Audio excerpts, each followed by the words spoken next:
እንደዚህ ሁና የገባችበት ሳይታወቅ ቀርቶ እናንተ ራሱ እንደው አንድ ቪዲዮ ከነጭራሹን በየኮሜንት ላይ ስትልከሰከሱ እናያችኋለን።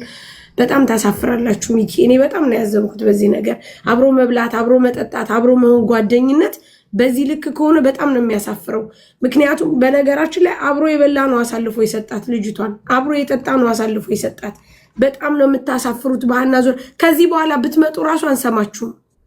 ከዚህ በኋላ ራሱ ብትመጡ በጣም ነው የምታሳፍሩት ቆሻሻዎች። በጣም የታዘብኩት እኮ እንዴት አንድ ቤስት ሴት ጓደኛ ቤስት ጓደኛ እንዴት ጓደኛ እኮ ጓደኛ ሶስተኛ ወገን እኮ ነው። ባልና ወንድም አፉን ዘግቶ ቁጭ ብሎ ጓደኛ መውቀስ ምንም አይፈይድም። ለምን ከጓደኛ በላይ ባልና ወንድም አለ። የገጠር ልጅ ገብቷል። እነሱ የገጠር ልጅ የገባው የገጠር ልጅ ነው ወይ ተስፍሽ? አሁን አንድ ጊዜ ጥሩ ልጁን አስደውልለት። ያን ልጅ አሁን ጠጥ ብላችሁ አዳምጡ። ማንንም ሰው ጣልቃ እንዳይገባ ምልልሱ ደውልለት። ልጁን ሁለታቸውን ማመጣቸው ሁለት አሉ። ሁለት ቆይ ይሄንኛውን ሁለት ያንኛውን ማመጣዋለሁ። ኦኬ ጥሩ። ስለዚህ በትዕግስት ጠብቁ እያንዳንዳችሁ። እሺ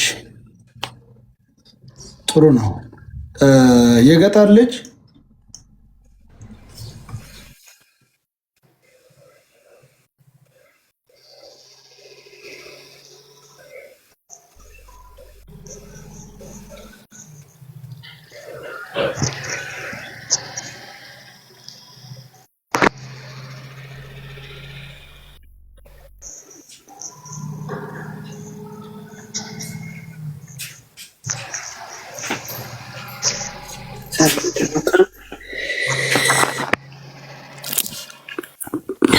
ማክሰኞ